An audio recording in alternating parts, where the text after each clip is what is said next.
Está começando mais um Ciência na Ponta. Por que várias ideias geniais nascidas nas universidades têm dificuldade para encontrar o seu caminho para o mercado? Em uma edição especial do podcast Ciência na Ponta, a gente conversou com a pesquisadora Bianca Maniglia para conhecer o plástico biodegradável de babaçu que ela desenvolveu na USP. A entrevista foi muito divertida e você pode conferi-la na sequência.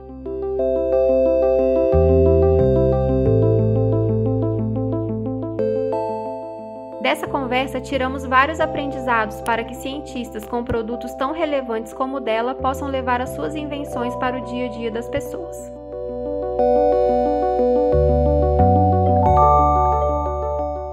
Bianca, bom, para a gente começar nosso bate-papo, seja bem-vinda a essa conversa aqui no Ciência na Ponta, que talvez vai virar um episódio extra aí do nosso podcast. Conta para a gente quem que você é, um pouco da sua trajetória acadêmica, da sua trajetória profissional e do projeto, né, do negócio que você está desenvolvendo. Bom, Maristela, obrigada pelo convite, né? Nossa, é um imenso prazer poder dar essa entrevista aqui com vocês. Eu sou Bianca Maniglia, eu tenho a formação na área de Química em Ribeirão Preto, na USP. Eu fiz a Química bacharelado com atribuição em Tecnologia, Agroindústria e Biotecnologia, e eu sempre tive esse interesse em relação a produtos finais, né? Elaboração de produtos, processamento de produtos. E dentro da Química, eu tive a oportunidade de conhecer a professora Adélia, que trabalhava já com essa linha de plásticos biodegradáveis. E me despertou muito interesse, tanto que eu fui para o mestrado com ela me orientou. E o diferencial dela, diante de tudo que a gente enxergava de plásticos biodegradáveis, era que ele conseguia ter um preço mais competitivo, né, com os outros plásticos, assim, os plásticos sintéticos, os convencionais, porque é uma coisa que todo mundo bate em cima da gente, mas vocês estão trabalhando com uma coisa cara, que vocês estão usando um material que já é utilizado para alimentação, tipo amido, então você está competindo. Então, a gente conseguiu romper essa barreira por trabalhar com resíduos agroindustriais. E foi o que me despertou, né? A minha orientadora, ela é peruana, e ela trouxe a ideia do açafrão, e que não é tão falado no nosso país, né? A gente só fala disso quando pensa na paella e tal, mas tem sim uma produção significante aqui no Brasil, mais para o centro do país, em que produz uma quantidade enorme de resíduos para obter o corante amarelo que você vê na manteiga, no salgadinho. Então, eles usam aquele resíduo é subutilizado, eles usam para alimentação animal, misturados, né, com palhas, essas coisas, ou eles usam como queima, né, então como uma biomassa que não é uma boa utilização para aquele material. Então, é um material, assim, para a gente, muito rico. Ele contém ainda antioxidantes, antimicrobianos e a capacidade de ser produzido por um plástico. Então, esse eu acho que é o grande diferencial da pesquisa que a gente desenvolveu, de mexer com resíduo, com o que estava sendo descartado ou subutilizado, para a produção de plásticos biodegradáveis. E aí, durante esse mestrado, eu senti uma necessidade de conhecer mais a relação de processamento. Eu falo que a gente nunca pode parar de estudar, a gente sempre tem que continuar buscando, né, aprendendo, porque a gente vê que não sabe nada, na verdade. E eu fui fazer o curso de engenharia química, junto com o meu mestrado, e depois eu ainda continuei com ele junto com o doutorado. Eu achei que a engenharia química, ela conseguiu me trazer mais noção de processos. Eu tinha muito conhecimento de técnicas, de teorias, e eu achei que a questão de processabilidade me trouxe com a engenharia química. E nossa, eu falo que é um curso que todo mundo precisa fazer para entender tudo aquilo que você come, tudo aquilo que você usa, então foi muito válido para mim, para minha formação.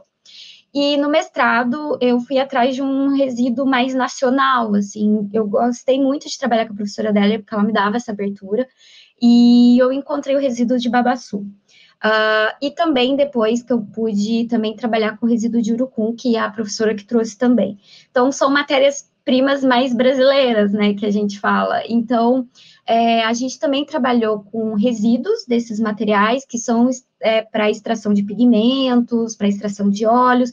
Então, sobra aquele resíduo e, a partir daquilo, a gente teve que desenvolver metodologias técnicas para transformar aquele resíduo num plástico, né?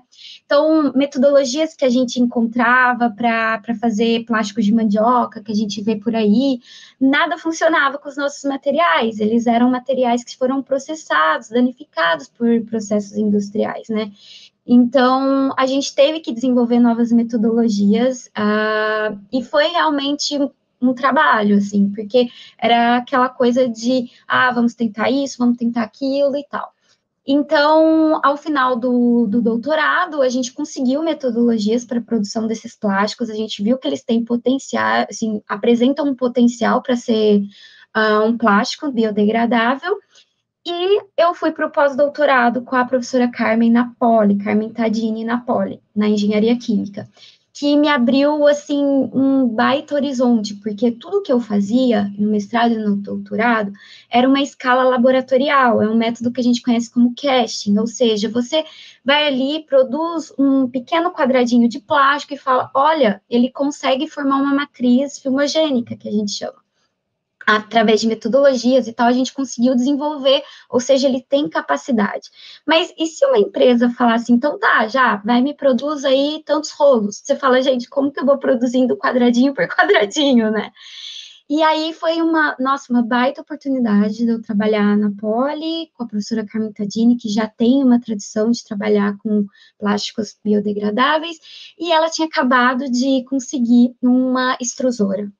Ela falou, Bianca, você chegou na hora certa, preciso de alguém para aprender a mexer nessa extrusora, para tocar esse projeto, né, também com resíduos.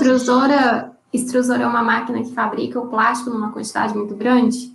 Isso, exatamente. Então, eu saí de um método que é o chamado casting, que a gente usa, que era produzir só em pequena escala, não é um processo contínuo, e fui para um processo que é o que as indústrias têm usado muito, que é a extrusora, que é para produzir aqueles plásticos filmes continuamente, em larga escala.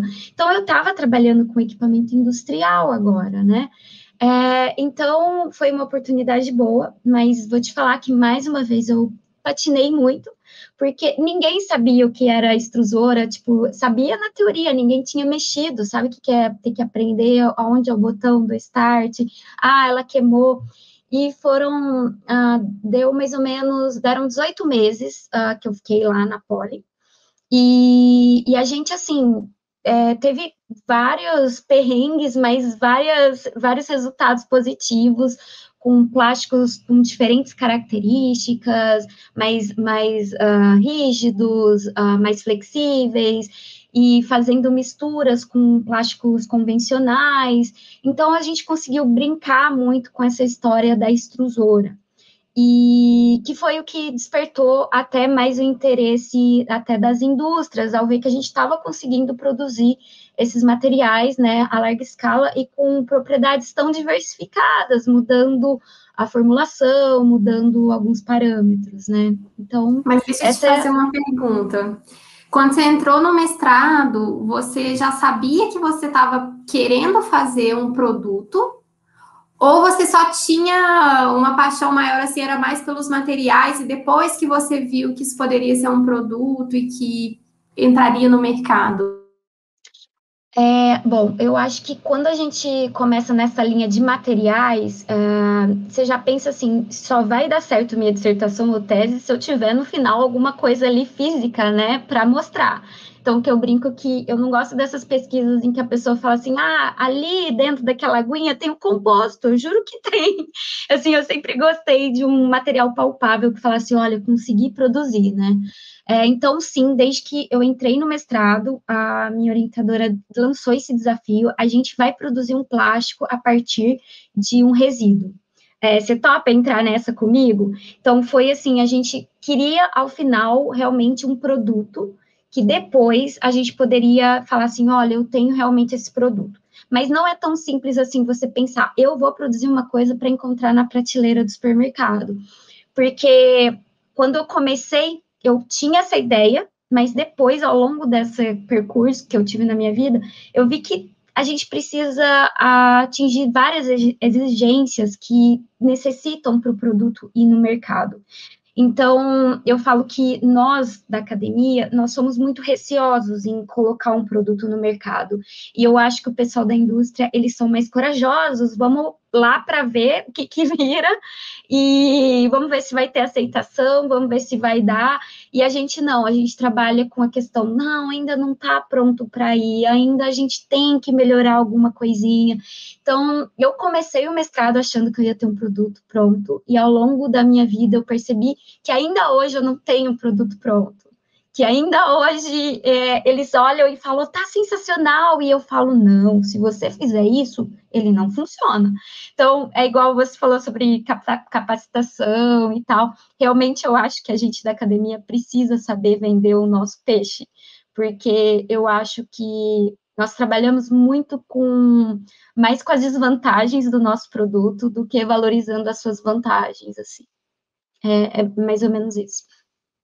Legal, mas eu te cortei bem na hora que você estava terminando o raciocínio lá da oportunidade que você teve da extrusora e de quando as indústrias começaram a se interessar pelo produto que vocês tinham desenvolvido. Como que está sendo esse contato, assim? Então, Maristela, o que aconteceu ao longo da carreira acadêmica que eu falo é... A gente, vamos supor, no meu caso, eu sempre tive um enfoque muito grande de ir para a academia. Assim, eu gosto de lecionar, eu gosto da flexibilidade de pesquisa que a academia te fornece. Eu acho que a indústria também te fornece uma flexibilidade, mas não tanto quanto na academia, que você tem uma folha em branco e você pode criar o desenho que você quiser. Você é o seu próprio chefe, né? E eu acho que isso faz a gente atropelar um pouco as coisas. Até você mandou em relação ao questionamento sobre patente, essas coisas. Eu acho que o fato da gente ter que preocupar com a questão de publicação na academia faz a gente atropelar isso em relação a pedidos de patente. Então, a gente desenvolveu produtos plásticos e tal, e pela corrida que a gente tem em publicar esses resultados, a gente já parte para submeter esses dados para revistas, para publicações. E quando você pensa, nossa, eu podia ter pedido patente, você vê que seus dados já foram divulgados. E você não pode mais ir atrás de uma patente. Então, assim, antes de voltar nesse enfoque, eu queria dizer, se você teve os seus dados, corra atrás, acredite que é um resultado interessante para ser patenteado. Vá atrás das burocracias que são demoradas, a gente está com um pedido rolando desde agosto e a gente teve entrevista semana passada, então assim, demora realmente, então tenha uma paciência que quando sair você publica seus resultados, mas como a gente tem essa coisa de concursos, dessa busca, a gente acaba atropelando as coisas, e aí a gente perde nessa relação de patentes, né? Então, eu acho que você tem que acreditar mais no seu produto, na sua pesquisa, buscar a patente e depois tentar buscar os artigos, as publicações. Foi um erro que eu cometi no mestrado, no doutorado. No pós-doutorado, o grupo nosso pediu uma patente, já foi depositada, e agora a gente está entrando com outro pedido. Então, não publicamos esses resultados. Mas, para eu aprender isso, eu tive que chegar lá longe para poder agora aprender que eu poderia ter tido outras patentes, da cúrcuma, do urucum, do babaçu. Mas o que eu também queria te falar é que após os 18 meses na Poli, aí eu tive uma oportunidade, porque, tipo, a minha bolsa da CNPq tinha terminado, finalizado, e aí um professor na França, ele me chamou, Bianca, você sempre trabalhou com amido e tal, vou te chamar para um desafio novo, para você trabalhar com impressora 3D. E eu falei, gente, eu vou largar essa história dos plásticos, eu sempre trabalhei com isso e tal, mas é o que eu falo, era uma baita oportunidade, eu mudei completamente de foco, fiquei lá por 18 meses, trabalhei, eu retornei o ano passado, trabalhei com essa história de impressora 3D, com modificação de amido, mas não deixei o lado dos plásticos, então eu continuei orientando uma aluna na Poli, agora tem 2 alunos também na Poli tocando essa área de plásticos. Então, assim, é uma área que eu não deixei de lado, mas não tem sido a área que eu tenho trabalhado atualmente. Eu tenho orientado esses alunos que estão trabalhando nisso. É muito triste isso. Você está entendendo o que acontece na academia? A gente tem quebras de pesquisa, você tem aquele desenvolvimento no seu doutorado e você vai embora, porque você acabou você desenvolveu naquele tempo e você vai ficar ali sem receber nada? Alguém vai te pagar para você continuar essa pesquisa? Aí vem um próximo aluno, aí você tem que ainda qualificar aquele aluno para tocar a continuidade dessa pesquisa. E isso é muito complicado para termos de indústria, né? Falar assim, epa, mas peraí, você estava pesquisando uma coisa, aí foi embora, e agora? Aí você tem que tentar achar outra pessoa para dar continuidade. Então, eu acho que a conversa de um com o outro é muito difícil, essa questão de tempo, essa questão de bolsas que acabam, tempo de mestrado, doutorado que acaba. No meu caso, que, tipo, acabou aquilo e apareceu oportunidade numa área bem próxima, mas totalmente com outro enfoque. Então, realmente, uma dificuldade que a gente tem para chegar num plástico sensacional, sabe? Uma empresa, você com outras pessoas do grupo de pesquisa, como foi essa conversa sobre essa questão quando as indústrias começaram a conversar com vocês? Bom, as indústrias começaram a conversar com a gente bem quando eu terminei o doutorado e foi publicado lá no Jornal da USP. Foi quando começou um boom de empresas ligando, falando, desde empresas grandes até empresas pequenas, blogueiras, falando, eu vendo biquíni e eles são biquínis brasileiros, será que você não poderia produzir plásticos de babaçu para eu enviar lá para fora? E você fala, meu Deus, nunca pensei em biquíni. A gente sempre pensa nos plásticos filmes mais para alimentos e tal, né? E então, assim, você vê que um setor diversificado pode ficar interessado pelo seu produto, né?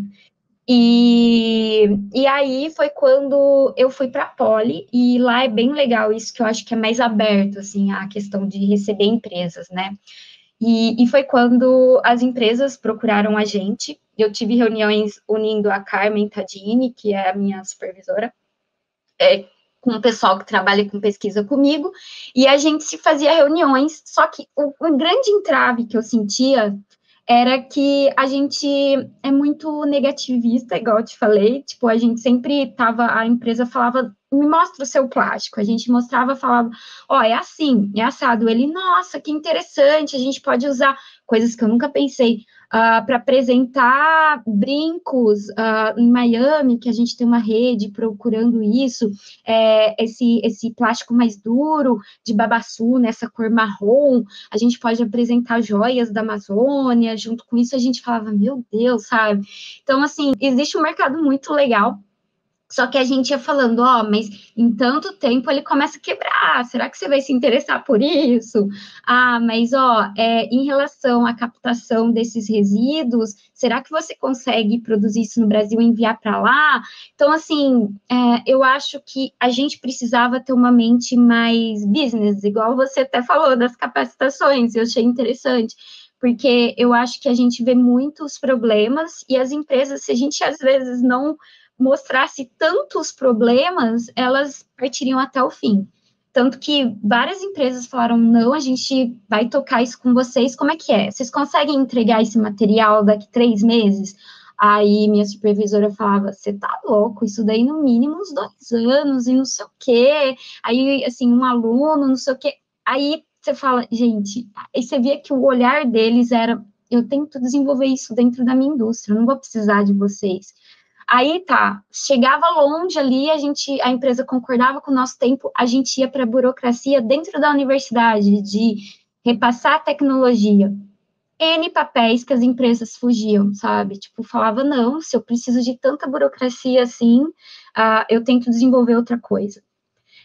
Então, assim, você fica assim, né, paralisado numa situação de que eu falo para todo mundo, me dá tristeza ver tantas dissertações, tantas teses sendo colocadas ali na biblioteca e acabou. Poderia ter virado excelentes produtos, excelentes materiais e não deram continuidade, né? Então, eu tive esse entrave industrialmente, e eu continuo ainda recebendo, é muito legal que aquela reportagem da USP realmente continua recebendo pessoas falando, Bianca, você já tem plástico para vender? Ô, Bianca, você quer vir aqui na minha empresa para a gente tentar desenvolver a gente? Então, assim, existe essa busca realmente, esse interesse real das indústrias, mas eu acho que existe uma resistência muito grande da academia.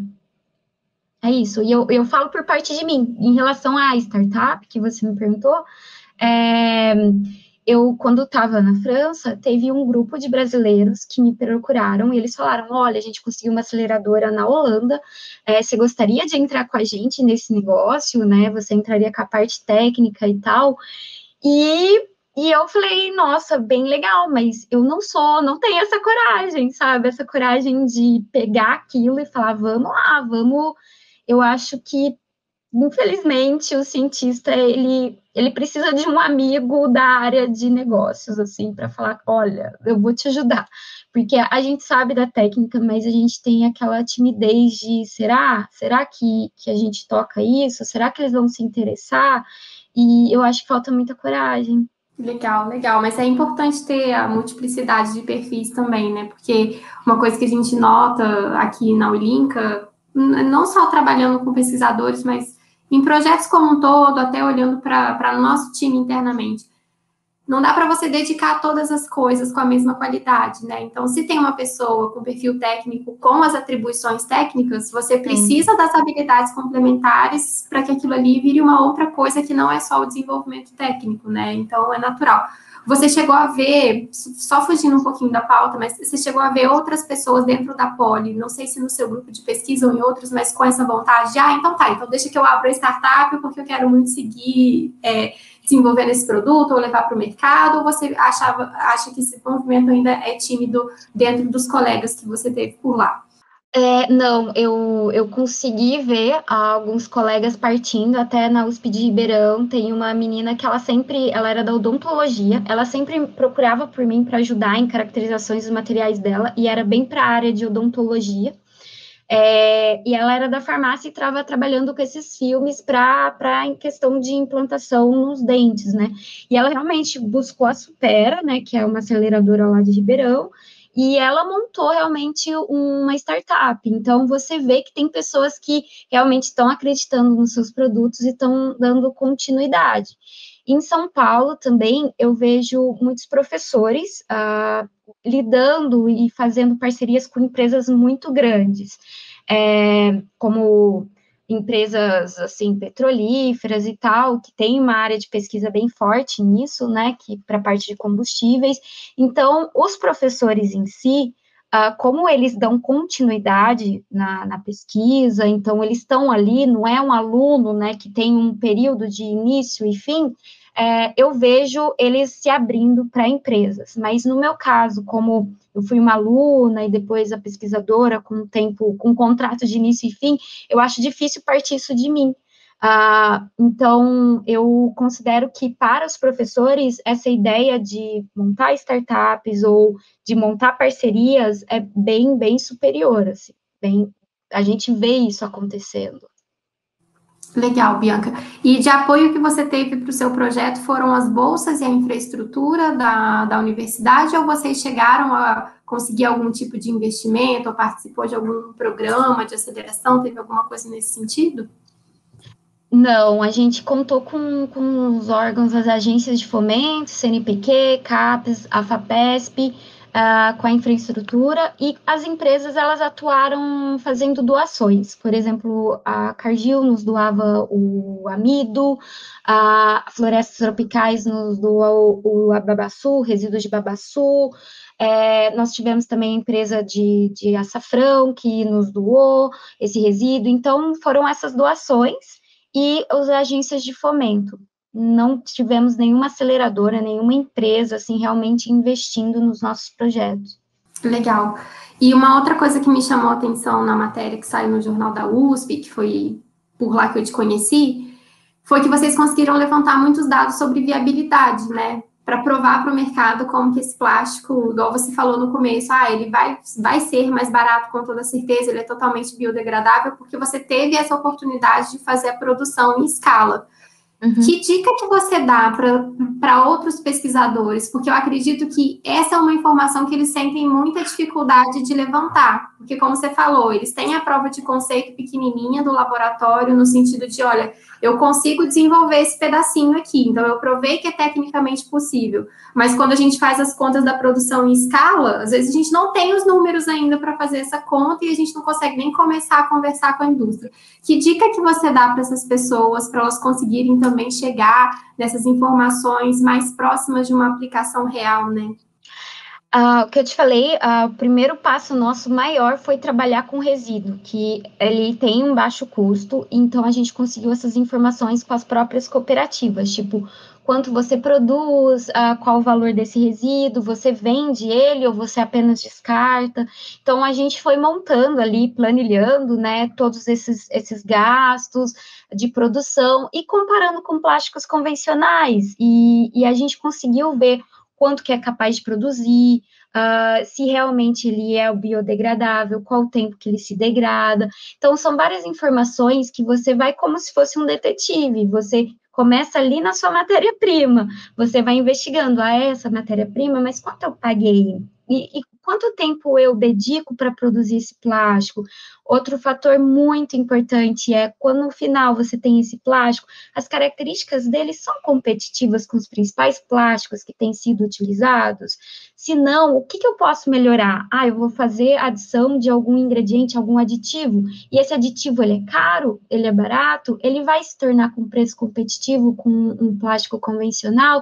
Então, a questão é planilhar tudo, investigar cada etapa e realmente verificar quais as propriedades finais do seu material. O nosso material, ele tem um grande problema dele ser completamente, assim, ele é bem hidrofílico, ou seja, ele atrai muito a água. E aí, o nosso principal foco era sempre alimentos. E quando a gente viu que, para alimentos, ele não competia, porque ele atraía muito água, aí foi quando entrou a ideia de outros amigos, né, engenheiros dessa área mais de produção, e eles falaram, mas por que vocês têm que pensar em alimentos? Por que ele não pode ser um plástico para cobrir uma Gillette, né? Que a gente sempre usa a marca, né? O nome. Então, assim, tem outras utilidades que você pode, às vezes, estar empregando no lugar errado e fazendo um custo baixo daquele seu produto. Mas quando ele vai para uma outra finalidade, ele já pode ter um custo maior, porque você fala assim, nossa, realmente, ele consegue competir com o que está sendo usado convencionalmente, né? Então, você procurar passo a passo do seu processo, o quanto você gasta, até o tempo seu, que a gente nunca põe nisso, né? O tempo que você está se dedicando para a produção daquele material, que é uma coisa que a gente esquece, que isso também tem um valor, a complexidade do processamento é, né, valor para o seu produto final. E em relação à sua aplicação, às vezes ele é caro para aquela aplicação, porque ele não compete, os outros são mais baratos, mas ele pode obter aplicações mais nobres, que pode trazer para o produto um valor agregado maior. Igual eu te falei um exemplo, questão de que eles estavam querendo usar para um mostruário de joias, então nunca pensei num plástico para aquele fim. E olha que rico, que nobre que é, né? Tipo, muito mais caro essa finalidade do que se a gente fosse falar numa sacolinha. E ele é bem mais útil ali, porque você está mexendo com joias que não tem atividade de água, do que numa sacolinha, que pode ter um morango ali em contato, e você pode dissolver aquele material, né, que você está usando como sacolinha. Então, é fazer toda essa investigação. É isso que eu deixo como dica. Mas eu preciso te perguntar um pouquinho mais sobre isso. Qual foi o problema maior que você teve, assim, nessa investigação? Porque, igual você falou, eu conversei com amigos engenheiros e eles deram essa dica. Às vezes, parece que é sorte, né? Alguém me falou isso, aí eu tive esse insight, mas o processo de inovação, ele muitas vezes é contar com a sorte. A gente começa a procurar e em algum momento a gente acha, mas não vai ter necessariamente uma receita para dizer aonde você vai achar a resposta para aquilo que você precisa. Não existe uma receita, E, igual eu te falei, eu tive a oportunidade de ter colegas da área, assim, tipo, que trabalhavam com produção, que me davam dicas em relação a isso, tipo, é que eu te falei agora, eu nunca pensei em contabilizar a horas de um operador num processamento, como um gasto. Então, tipo, é uma coisa que você vai aprendendo ao longo do processamento, quando você falar num preço final de um material, né? E eu acho que ainda a gente tem muita coisa ali que é para ser estudada. Por exemplo, a gente utiliza ali na extrusora um material que aquece muito, o gasto que a gente tem energético ali, a gente coloca, mas a gente também usa um resfriador. Então, tem várias variáveis que a gente tem que olhar mais, assim, profundamente. Agora, em relação a ter uma mágica, assim, uma fórmula, ó, você coloca ali o preço e tal, preço, é uma coisa que também que, tipo, foi super difícil de achar. A gente conversava com o pessoal que nos fornecia as matérias-primas, os resíduos, eles não respondiam. Então, a gente ficava ligando, olha no nosso site que tem essas informações. Não tinham essas informações. Então, às vezes, você tem que ser chato. Você tem que ir atrás, você tem que buscar em diferentes meios, telefone, e-mail. Você também pode não associar sim, cegamente, vamos supor, se você está trabalhando com amido de mandioca com tal empresa, você não consegue conversar com essa empresa, busca em outra empresa. Ela pode ter processos muito similares que você pode utilizar nos seus cálculos, então buscar outros recursos, né, para tentar ter mais informações. Uhum. É interessante isso que você está falando, porque, assim, juntando com aquilo que você falou lá no comecinho, que é a gente às vezes acha que nunca tá bom, acha que nunca tá pronto, e aí sempre tem um porém. Quando você está trabalhando com um processo de inovação, você vai descobrir como é que conserta o carro com ele andando, né? Não dá para você esperar ter todas as variáveis para você começar a colocar na rua ou começar a conversar com a empresa, porque é tentando vender, tentando transferir, tentando licenciar, que você vai descobrindo o que precisa, e aí você recebe um não, você recebe um hoje não, vê isso aí, depois você volta a me procurar, aí você anota o que a pessoa precisa, e aí você corre atrás daquela informação, e quando vai ver, com o tempo, você olha para trás e fala, nossa, eu construí tudo isso. Mas não é uma coisa que você sabe de antemão, né? Tipo, planejei, agora eu vou seguir esse roteiro aqui, vai dar... Não, acho que tudo na vida, né? Tudo na vida, você planeja uma coisa e vai... Mas, ó, uma das coisas que mais me surpreendeu foi a questão de aplicação. Tipo, não comece pensando num produto já com uma aplicação final, sabe? Tipo, eu vou criar plástico para alimentos. Foi essa a minha ideia, mestrado e doutorado inteiro. E quando eu tive contato com as indústrias, eu falei, gente, abriu um mar de possibilidades, sabe? Até a questão da finger food, que você podia fazer colherzinhas comestíveis. Então, tipo, cadê o meu problema lá que eu falava, que é muito higroscópico? Ótimo, você vai conseguir dissolver o negócio na boca. Olha que aplicação genial, sabe?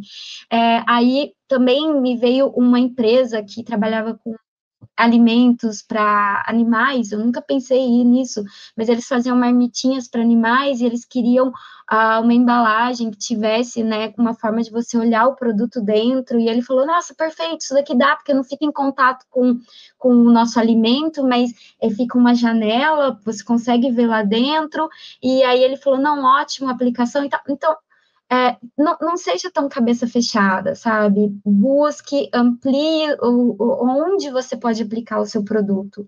Isso é muito interessante, porque se a gente não conversar, não trocar ideia, eu sempre pensaria naquela questão, eu fiz um plástico, mas a minha aplicação não deu certo, então meu plástico não deu certo.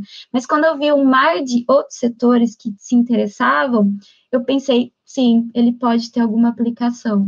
Muito legal, Bianca, muito legal isso que você falou. E para a gente ir finalizando, eu queria saber se você tem alguma expectativa de prosseguimento desse projeto. Você falou que foi para a França, voltou, agora você está lecionando também, ajudando outras pessoas numa linha de pesquisa semelhante. Você pretende ainda colocar esse plástico no mercado? Você ainda está trabalhando com ele? Como que é? Então, como eu te falei, eu não estou trabalhando ativamente no laboratório na USP de São Paulo, mas estou com alunos lá que eu continuei trabalhando na orientação. o que a gente tem feito agora? A gente tem tentado melhorar as propriedades do nosso plástico para ele se tornar competitivo com os convencionais, né?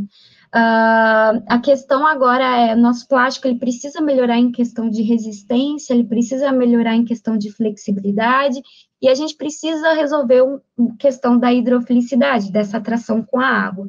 Então, a gente tem trabalhado com esses 2 novos alunos, em relação à pesquisa com adição de nanopartículas. Então, a gente trabalha com nanopartículas de argila e nanopartículas de celulose.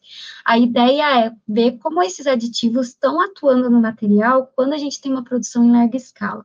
Se você buscar na literatura, há muitos trabalhos disso, mas fazendo o que eu falei no começo, com aquela elaboração via casting, com as plaquinhas, produção em laboratório, né? Com a produção em larga escala, com a extrusora, a gente tem vários parâmetros ali atuando como a gente está inserindo essas nanos no nosso material. Então, aquele processo da rosca, do autoaquecimento, ele pode atuar numa diferença no material final daquele que você faz em casting em laboratório. Então, a gente quer ver, tá todo mundo dizendo que esses aditivos estão melhorando os plásticos, mas e se a gente colocar numa escala de indústria? Realmente a gente vai produzir um material melhor? E se for melhor, ele consegue competir com os plásticos convencionais? Então, esse está o desafio nosso agora, conseguir produzir um plástico com características muito similares aos convencionais, para a gente falar, agora a gente tem um plástico competitivo. Eu te falei de gastos, é que a gente está colocando aditivos, né? E aí é outra coisa, a gente tem que pensar que o preço ali, mesmo que você trabalhar com resíduo e tal, você está aumentando o preço desse plástico, então tudo tem que ser considerado. Então, esse está o nosso desafio de agora. Também a gente concluiu um trabalho com embalagens inteligentes, com uma aluna na Poli, que foi um trabalho bem legal. A gente fez adição de um composto chamado antocianina, e a gente conseguiu produzir um plástico em larga escala, que ele muda de cor conforme a carne vai se degradando. Então, você consegue ver a mudança de cor ao longo do tempo e ver se aquela carne está boa ou não para o seu uso. Então, tem uma escala de cor para o consumidor, e ele vai comprar esse peixe, aí ele olha e fala, ok, ele está num estado bom para consumo. Você deixa na geladeira, esquece lá. De repente, você vai lá no seu sensor, que é esse nosso plástico, e fala, nossa, ele já está na coloração de que indica que não está bom para o consumo. Então, aí você descarta aquele material, que é bem interessante para, por exemplo, embalagens que você tem que preocupar com, além do transporte e tal, você conseguir confiar, né, que foi bem transportado, de que ele foi bem armazenado no hospital, no supermercado.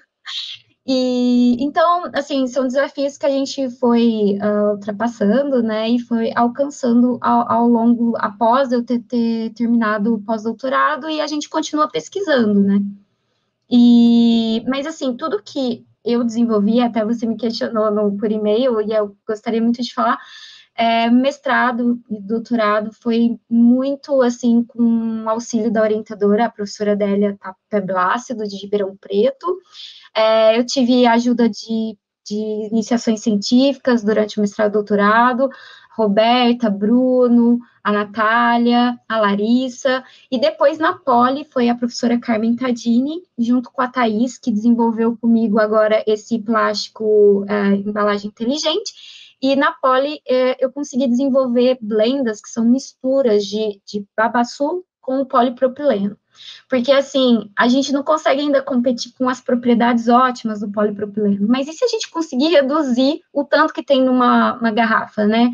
Então, se eu tenho 100% de polipropileno e colocar ali 30% de babaçu e 70% de polipropileno, pensa que dos 100% de lixo que ele daria, na verdade, agora ele vai resultar só em 70%, porque uma parte do material ele se degrada. Então, foi outra pesquisa que a gente desenvolveu e continua desenvolvendo.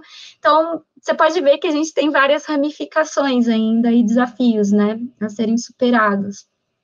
E é isso. Legal, Bianca.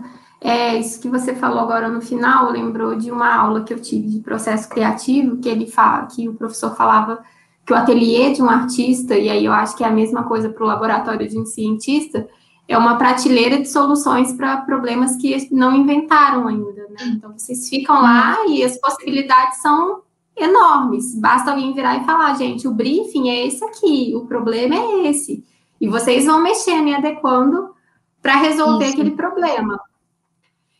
Por último, falei que estava terminando, mas a última coisa, você chegou a falar das patentes.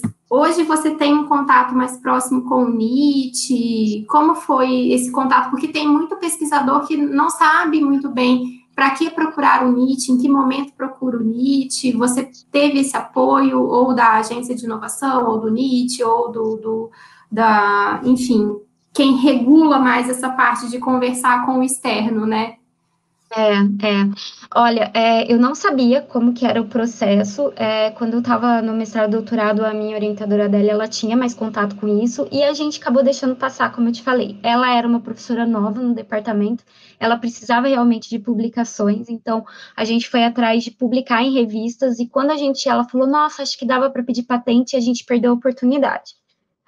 Só para você ver, agora que a gente entrou com pedidos de patente de resultados do meu doutorado que não foram publicados. Então, ela falou, nossa, Bianca, acho que tem. E aí que eu acompanhei como que é o processo com a agência USP de inovação. Eles realmente fizeram todo essa ligação entre a gente, mostrando o que a gente tinha que fazer até montar o documento. A gente não tinha noção, porque é uma estrutura completamente diferente, né? Você não dá tantas informações de como é o seu processo, a gente está acostumada a ter que dar tudo, assim, né? Então, assim, eu dou como um grande conselho para todos que têm trabalhado, né, nessa área, desenvolveu alguma coisa, corre para falar com eles. Eles são uma ferramenta, assim, muito importante para poder te ajudar. E várias vezes que você fala, mas eu acho que isso não é inovação. Eles te dão ideias, você tem reuniões, entrevistas, eles falam, isso não é, mas isso é. Você põe essa vírgula que esse negócio acaba virando muito genial.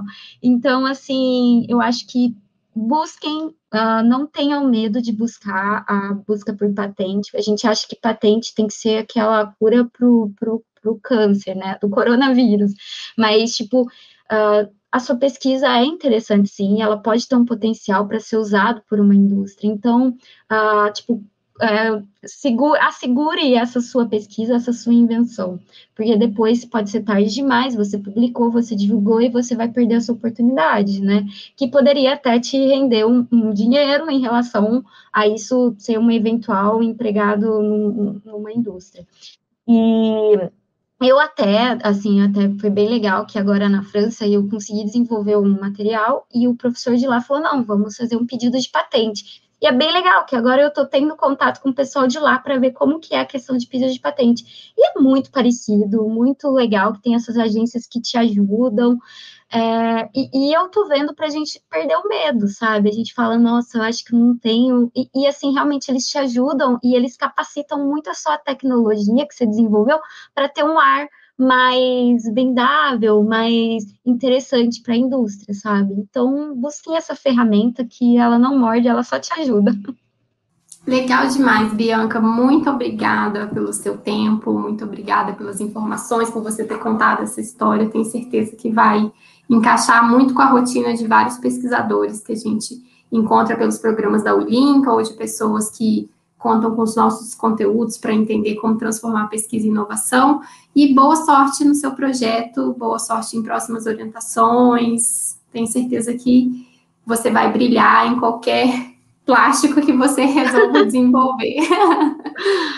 Maristela, muito, muito obrigada pelo convite. Eu acho que é muito gratificante você ver que o que você está produzindo tem despertado, né, o interesse da comunidade, das indústrias. Então, a gente vê que o nosso trabalho, ele não tem sido em vão, né? Então, eu quero muito, muito agradecer. É realmente muito gratificante ver o interesse de vocês na nossa pesquisa e acreditar, né? A ciência está tanto tempo sendo desacreditada, né? Então, agradeço muito o interesse de vocês. Obrigada pelo convite.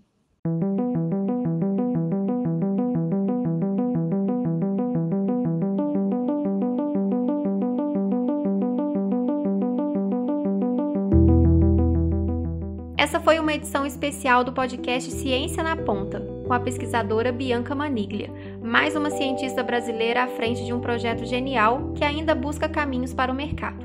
Acesse o site wilinca.org.br e conheça nossos projetos para apoiar cientistas e pesquisadores como a Bianca.